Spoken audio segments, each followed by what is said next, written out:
Douala, Cameroon's economic capital city. Ladies and gentlemen, thanks for joining Equinox Television on our third and last edition of the bilingual newscast for the day. The first part is in the French language with Nadine Yambo. Nadine Yambo, good afternoon. Good afternoon for me, I'm Swan Sanda. Mesdames et messieurs, bonjour. Merci pour votre fidélité sur Equinox Télévision. En ouverture de ce journal, parlons d'insécurité.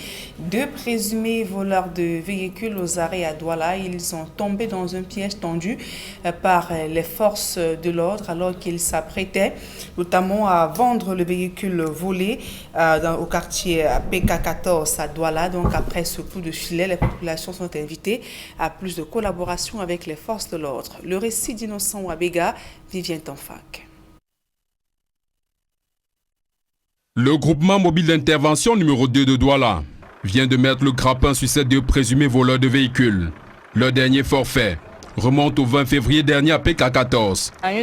Du 20 au 21 février 2021, j'ai garé mon véhicule à l'entrée de chez moi parce que mon portail ne permet pas qu'on puisse garer à l'intérieur.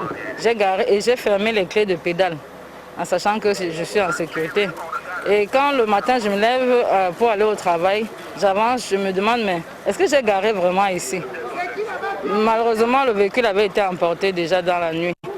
Saisis, les fins limiers de la police vont aussitôt se mettre en branle. À la suite du vol de ce véhicule, évidemment, un communiqué lancé dans le réseau phonique, lequel communiqué a été aussitôt capté par les collaborateurs de la brigade anticriminalité, que nous avons fait immédiatement mouvoir. Et c'est à la suite de renseignements recueillis auprès de populations et autres que nous avons pu situer ce véhicule du côté de Bonabéry, à Mabanda. Le traquenard bien ficelé permettra d'abord de neutraliser Jean-Joseph Kamna à Mambanda, dans l'arrondissement de Douala 4e. L'exploitation de ce dernier conduira la police sur les traces de son acolyte, René Merkis Temoué, bien connu dans les registres de la police, pour avoir été maintes fois interpellé pour des faits similaires. En plus du véhicule recherché, cet autre a été retrouvé, mais son légitime propriétaire n'a pas encore été identifié. Après ce coup d'éclat, les forces de l'ordre saluent la fructueuse collaboration de la population qu'elle invite à maintenir le cap. Et toujours à Douala, vous l'avez certainement remarqué, le trottoir est devenu un espace très prisé pour l'exposition des marchandises de vente de produits divers, ce qui provoque un désordre urbain et contraint le piéton à marcher sur la chaussée, laquelle chaussée est d'ailleurs prise d'assaut par des commerçants ambulants. Et face à ce phénomène, le maire de la ville de Douala exhorte donc les commerçants à restituer le trottoir aux piétons. Cependant, les concernés s'opposent farouchement à l'opération de décongestionnement des emprises de la voie publique. Cédric Chouna et Cédric Ding. J'ai dit qu'on va discuter, mais on libère d'abord. Le trottoir ne vous appartient pas. C'est une déclaration qui sonne comme un premier tir de sommation. Le maire de la ville de Douala, Roger Mbassadine, a tenu à rester ferme sur ses positions quant au fait de décongestionner les trottoirs de la ville de Douala, devenue en l'espace de quelques années la propriété des commerçants. Une campagne baptisée « Restituer les trottoirs aux piétons » qui commence par une sensibilisation des commerçants occupant anarchiquement le passage piéton, comme ici à l'avenue du 27 août, à Akwa, dans le 1er arrondissement. Là aujourd'hui nous sommes arrivés au point où on ne peut même plus flâner devant les vitrines, tellement les trottoirs sont occupés. Donc, il s'agit de restituer les trottoirs piétons. Ça veut dire pas de commerce, zéro parking, pas de véhicules qui garent sur le trottoir. Le trottoir exclusivement réservé aux piétons. C'est une campagne que nous avons voulu de longue haleine. Ça veut dire que ce n'est pas un coup d'épée dans l'eau. Donc on est là avec des fiches d'enquête pour pouvoir enregistrer tout cela qui se trouve aux embordures du trottoir pour être sensibilisé, pour pouvoir être restitué dans les prochains jours. Oui, mais voilà, une énième tentative des pouvoirs publics qui semble déjà se heurter à la réticence des commerçants qui vont en cette campagne, une volonté manifeste de la mairie de la ville de les empêcher de gagner leur pain quotidien. On va discuter. Nous avons des familles, nous avons des enfants. Non, ce n'est pas ça. Ce n'est pas ça. Ça ne vous donne pas le droit de parler au trottoir. Le Total ne vous appartient pas. Je ne parle pas de moi, je parle d'un cas général. Mais vous n'êtes pas le seul à avoir une famille. Donc ce n'est pas un droit. Mais je voudrais savoir si entre-temps, on a proposé quelque chose. Il n'y a pas entre-temps. On libère d'abord et on discute après. On meurt. Ceux qui mourront vont mourir. Après, on va continuer. Il n'y a pas de souci. Ça me pose vraiment un grand problème. Vu qu'on a les diplômes, on ne parvient pas à avoir d'emploi. On se rabat dans les marchés pour pouvoir trouver notre pain quotidien. Si des gens nous enlèvent ici, je crois que ça sera très difficile parce que bien qu'on exerce même le métier, on ne parvient pas à joindre les deux bouts. Cependant, le docteur Roger Mbassadine n'en démord pas. Il est plus que temps d'agir. Nous allons progresser pas à pas. C'est pour ça qu'au départ, nous avons pris un petit nombre d'axes. Parce que nous voulons passer et repasser et repasser pour être certain qu'avec les commerçants, c'est bien compris. Celui qui s'installe, ce sera ses risques et périls. Une campagne de sensibilisation qui s'étendra sur plusieurs semaines sur les grands axes routiers de la ville de Douala et sera suivie d'une phase répressive. Et parlons à présent du lancement des activités marquant la 36e édition de la Journée internationale de la femme lancée à Pouma, dans le département de la Sanaga-Maritime. C'est en présence du gouverneur de la région du littoral et du ministre de la promotion de la femme et de la famille, une promotion sous fond de pandémie de coronavirus. Le reportage de Gladys Idier. Le ministre de la promotion de la femme et de la famille visite quelques pépinières dans le département de la Sanaga-Maritime. Ici se fait la culture de bananes plantains, cacao et autres. Réunies en association, les femmes des 11 arrondissements que compte le département de la Sanaga-Maritime ont profité du lancement de la 36e édition de la Journée internationale des droits des femmes pour évoquer quelques difficultés rencontrées dans leurs activités quotidiennes. Il y a les poussins qui meurent, mais nous voulons essayer de pouvoir apporter le plus pour que ça aille mieux. Le jour de vendredi, il y a les acheteurs, les femmes qui achètent, qui viennent acheter ici à Pouma. Mais elles n'achètent pas comme il faut. À l'esplanade de la place des fêtes de Pouma, elles ont exposé leur savoir-faire dans plusieurs domaines. Pour cette autre célébration qui intervient en contexte Covid-19, des recommandations sont faites. Le message que je voudrais passer, c'est que tout le monde, à commencer par les femmes, respecte les instructions de la plus haute autorité de l'État, c'est-à-dire les mesures barrières. Vous avez vu que nous avons procédé à la distribution des masques aussi chaque fois qu'on trouvait quelqu'un sans masque. La distanciation sociale, on a essayé de l'obtenir en limitant la taille des délégations. Vous savez qu'il y a 11 arrondissements dans la Sanaga-Maritime. Nous avons limité et nous avons aussi choisi un espace assez vaste. Mais comme vous le constatez, ce n'est pas souvent facile de le faire, mais au moins on a obligé chacun à porter son masque. C'est autour du thème « Leadership féminin pour un futur égalitaire dans le monde de la Covid-19 » que se célèbre la 36e édition de la Journée internationale des droits des femmes. L'actualité hors de nos frontières à présent en Côte d'Ivoire. L'opposition reste mobilisée pour les élections législatives du 6 mars prochain. Le PDCI et les Pro-Barbeau se sont donc alliés pour multiplier les chances de leurs candidats. Par contre, au Tchad, l'opposition dénonce l'intimidation du régime d'Idriss Déby Itno. D'autres précisions avec Sylvestre Epoulet-Zangaou. À quelques jours de la fin de la campagne électorale, en vue les législatives du 6 mars prochain en Côte d'Ivoire, l'opposition semble plus que jamais engagée à aller au scrutin. Après avoir massivement boycotté la présidentielle d'il y a 4 mois, les électeurs devront choisir parmi les 1500 candidatures validées, les 250 députés à l'Assemblée nationale. Le PDCI, le FPI légal, le COGEP, l'UDPCI et les candidats indépendants se mobilisent pour la victoire. Des alliances se sont même créées, notamment entre le PDCI et les deux Pro-Barbeau. Chacun laisse l'autre présenter ses candidats dans ses fiefs. Au Tchad, l'opposition se concerte sur la nécessité d'aller ou non à la présidentielle du 11 avril prochain. Après l'assaut de la police sur la résidence de Yaya Diallo, dimanche, 3 personnes, dont la mère de l'opposant, ont été tuées lors de cette opération. ce qui a poussé Saleh Kirzabo, un poids lourd de l'opposition, à retirer sa candidature, accusant le président Idriss Déby Itno d'intimider ses rivaux par l'usage de la force. Tous les opposants au régime tchadien, avec en tête de file Ngarledi Yoronga, le président du parti FA, dénoncent les violences de dimanche dernier et soutiennent pour l'instant le report du scrutin. Il n'est pas possible d'aller aux élections dans un climat de tension, affirme-t-il. Une position battue en brèche par les proches d'Idriss Déby Itno, qui affirme que l'opposition voit déjà venir sa défaite.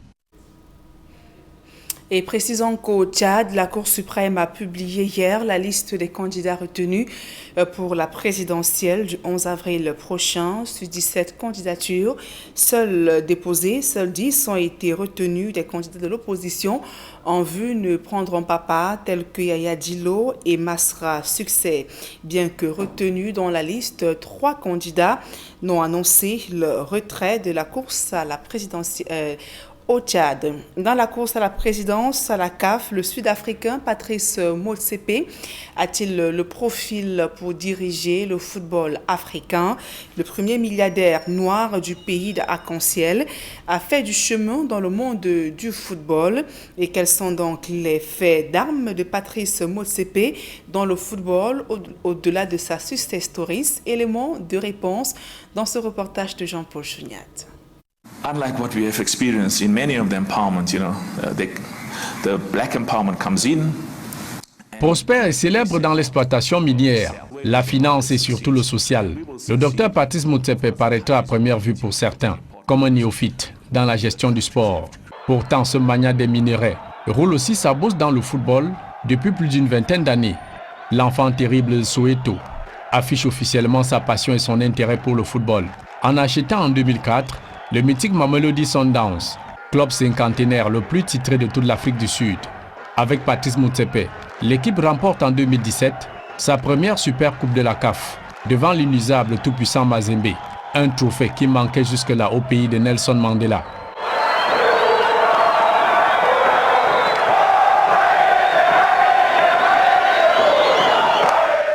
These boys are soldiers. They play football the proper way. Pito inspires millions of us.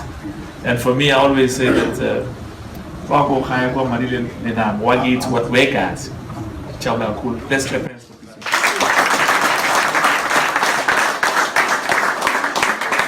Where's Roland?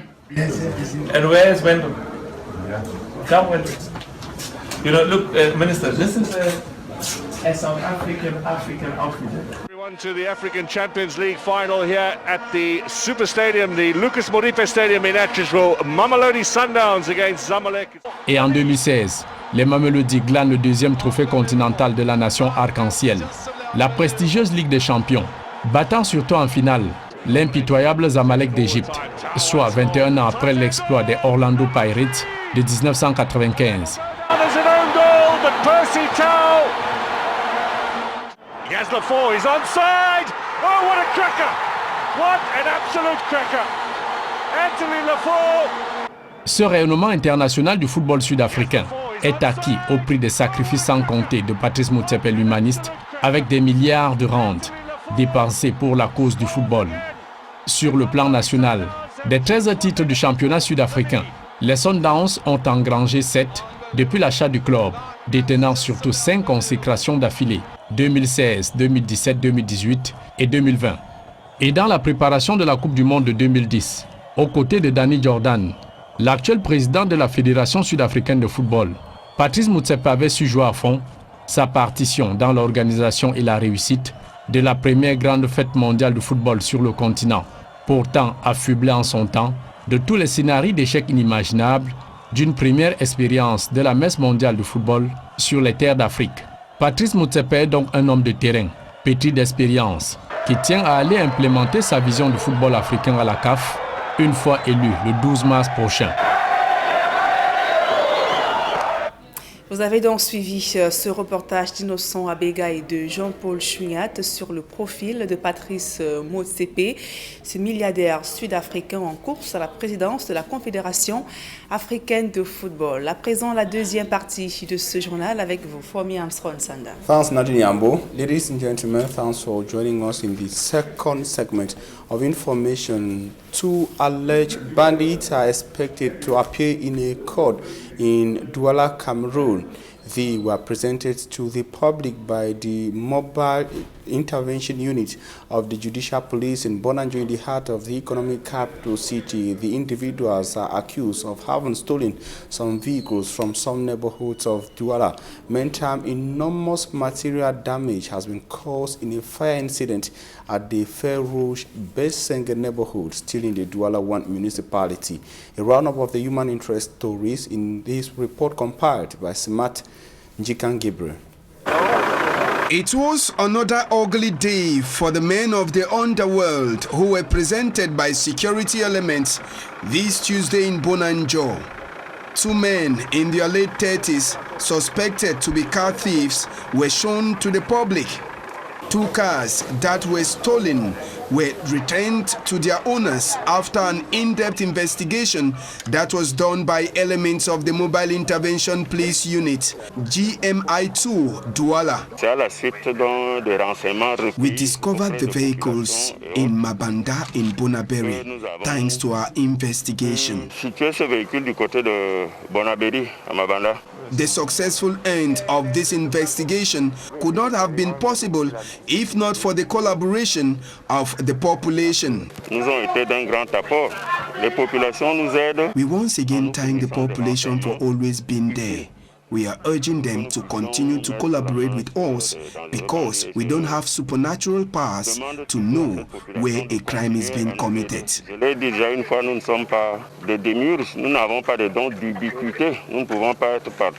On the spot, one of the car owners was glad to get back her car that left her on the 21st of February 2021. At the Fair Rouge Besenge neighborhood in Douala, it was a lady who collapsed after getting information about her residence that was destroyed by Inferno. My friend asked me she don't get something to tell me. I don't them now. I said me they can't take picking for house. Picking cana. Picking with the house my husband, Oscar. I want to see now.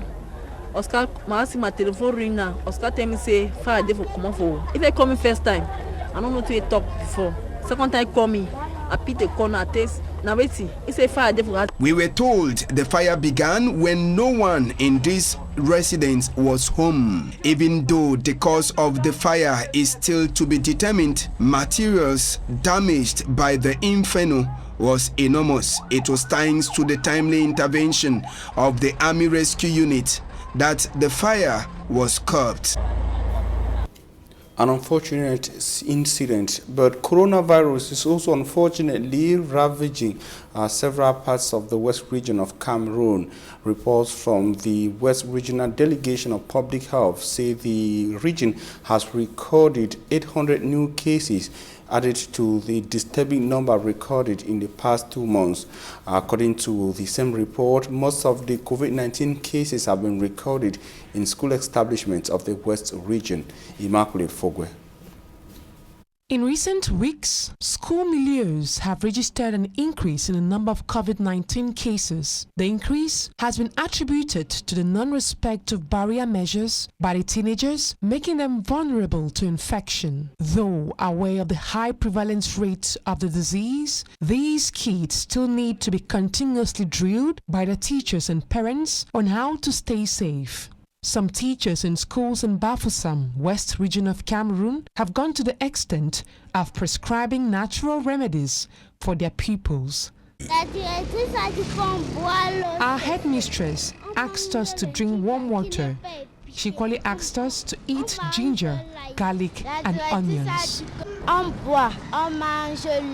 Here at Government Bilingual High School Bafoussam, teachers and students are obliged to respect barrier measures such as the wearing of face masks and regularly washing hands with water and soap. At the entrance of the gate, Their temperatures are checked. According to the principal, Maurice Quiput, the measures are meant to mitigate the spread of COVID-19. The school doctor has been carrying out COVID-19 tests on campus. 10 students have been tested positive. Everyone will be tested in the days ahead. The resurgence of the pandemic is equally preoccupying health personnel in the West region of Cameroon.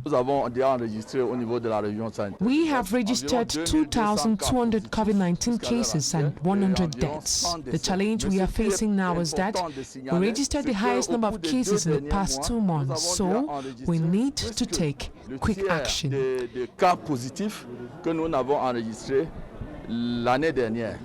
Media men and women, health personnel and administrative heads have been urged to step up the fight by taking concrete action as far as sensitizing the public is concerned. Meantime, in the neighboring northwest region to the west region, COVID-19 cases are reportedly on the rise on a very disturbing note. According to different releases from the different divisional delegates of public health for the Mezam, Donga, Mantung and the Bui division, the COVID-19 cases are disturbingly on the rise. Bamenda, chief town of the region, is topping with over 1,500 COVID-19 cases, seconded by Kambe in the Donga Mantung division with a disturbing number of COVID-19 cases, and on the third position we have Kumbu in the Bui division. We shall be coming back to information on this in subsequent editions of Information on Equinox Radio and Television. And I will talk something else. The over 445 billion francs CFA disbursed for the that is for the construction of the road in Ezeka, Ngumu and Makak in the Nyongankele division of the central region of Cameroon got embezzled and is still to be accounted for 3 years after the government of Cameroon has rather gone ahead to disburse the sum of over 800 million francs CFA to a new enterprise for the construction of the same stretch of the road. Details in the following report. On this 83-kilometer stretch of road linking Ezeka, Makak and Ngumu in the Nyongankele division, central region of Cameroon, the government lost some 445 million francs CFA to embezzlement in 2018. According to the senior divisional officer for the Nyongankele division, Peter Tiende. Remember the embezzlement case of 2018 to 2020. The matter is currently in court.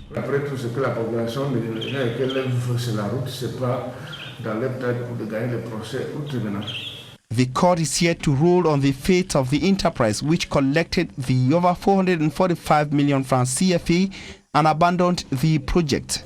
An abandonment that sustained suffering and difficulties in circulation on inhabitants of the division. Following a repeated outcry from the local population, a new contract worth 800 million francs CFA was awarded to a different enterprise with specific instructions. The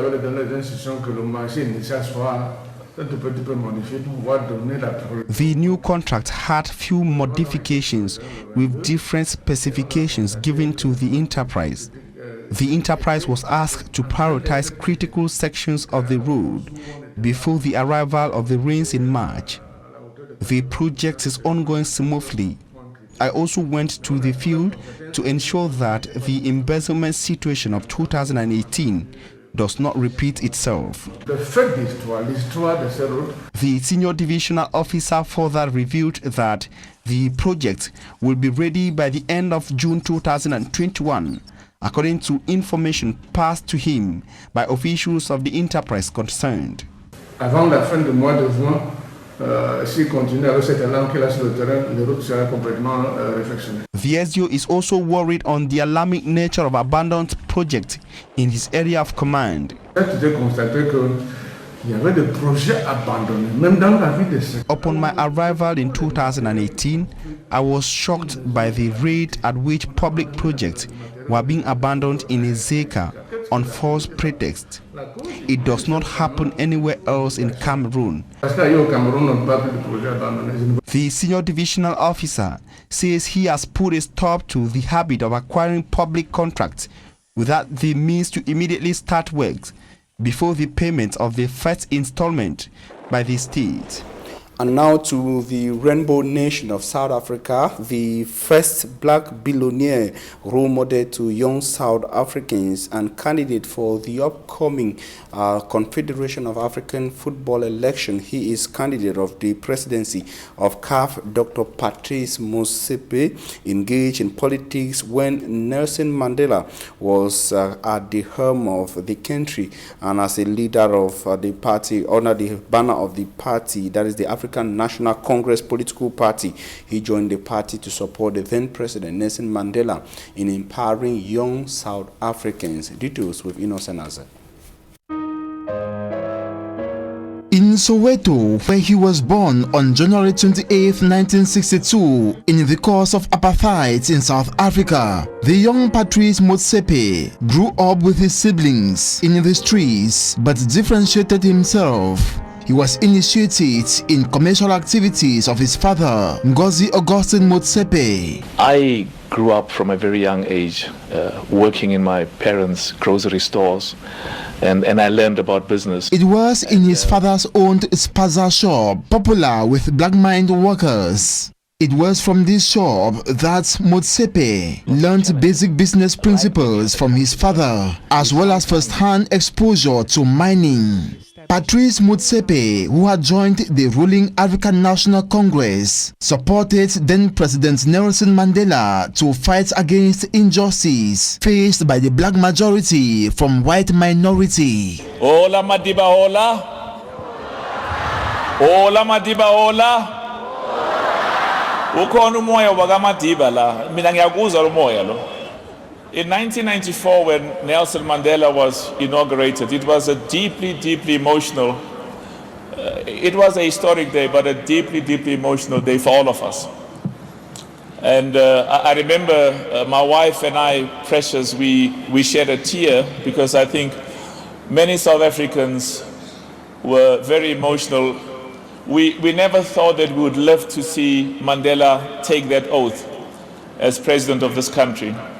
Being part of the African National Congress that historically fought for the freedom of blacks from white minority rule, Dr. Motsepe keeps indelible exchanges he had with then-President Nelson Mandela in 1999. We made a statement that the future of the successful, the future of the educated, the future of the wealthy in South Africa, and the future of the families of the successful and wealthy is not bright, and in fact they do not have a future if the poor and the unemployed and the marginalized have a future. Patrice Motsepe's brighter days came following creation of Future Mining in 1994, which provided contract mining services that included the cleaning of gold dust from inside mine shafts for the Vaal Reefs gold mine. In favor of the Black Economy Empowerment Law, Patrice Motsepe battled in his mining companies, and in 2012, he was named South Africa's richest man, topping the Sunday Times annual rich list. The South African mining magnate had vision of a corruption-free society. There's a huge duty and a huge obligation on all of us to make sure, on all of us in the business community, on all of us in the private sector, that we behave in a manner that reflects zero tolerance of corruption. With a worth of 1,200 billion francs CFA, Patrice Motsepe had put in place a foundation to support South Africans in education, employment, and strive for the welfare of all. Patrice Motsepe is candidate for the upcoming CAF election. He is running for the president of the Confederation of African Football, CAF. Ladies and gentlemen, that's where we end the midday edition of News on Equinox Television. We thank you for your keen attention. Meet Nadine Yambwana tomorrow at 7 a.m. God willing. Nadine, see you tomorrow at 7 a.m. Merci, Fomi Armstrong Sanda, fin de ce journal. Mesdames et messieurs, merci pour votre aimable attention et bonne fin de journée sur Equinox Télévision.